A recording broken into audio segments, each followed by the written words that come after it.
Welcome to the Executive Perspective. I'm going to start a series on authentic conversations. In an earlier blog, we talked about conversational dynamics and how the conversational dynamics a team is capable of having actually affects value creation or accelerates value creation.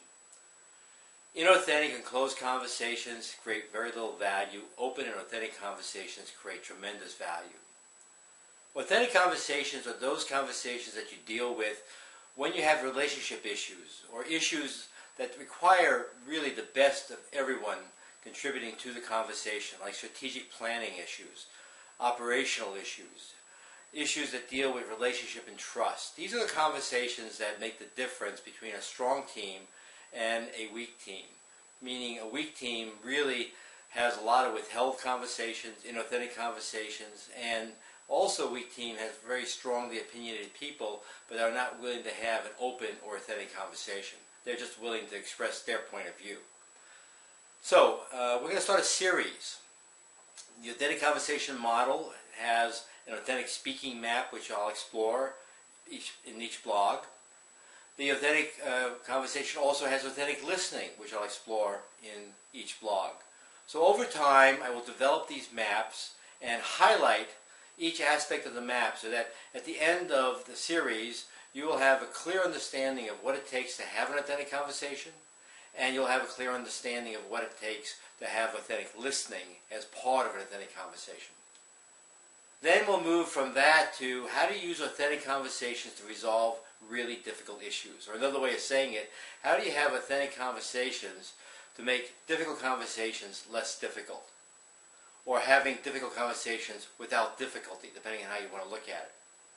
This is all in the ability and characteristic of how you're able to communicate to one another and what kind of level of authenticity you are expressing in your communication. So with that, let's start with the speaking map, and I'll expose each aspect of the map in each blog, but we'll start with the center of the map. The center of the map deals with the concerns and commitments you have when you're having or designing an authentic conversation. Every conversation has behind it a set of concerns. For the sake of what am I having this conversation? Even a social conversation, what people might call small talk, has the concern of a social interaction, has the concern of creating friendship, creating connection. In difficult conversations, the concern is really about relationship and how to work together in a more effective way. Beyond the concern is what's the commitment to the conversation, especially again in difficult conversations. I always tell people there are two aspects to the commitment spectrum. One is you're committed to have the conversation in order to improve the relationship, develop trust, and get on with the relationship in a much more effective manner, be able to handle issues more effectively in the future. Resolve issues that we handled badly in the past. That's the proper way to have an authentic conversation. The other end of the spectrum is you're there and you're committed to make the other person wrong. You're committed to prove that they were wrong, and if you're having that kind of a commitment to the conversation, I suggest you don't have the conversation until you can take the high road.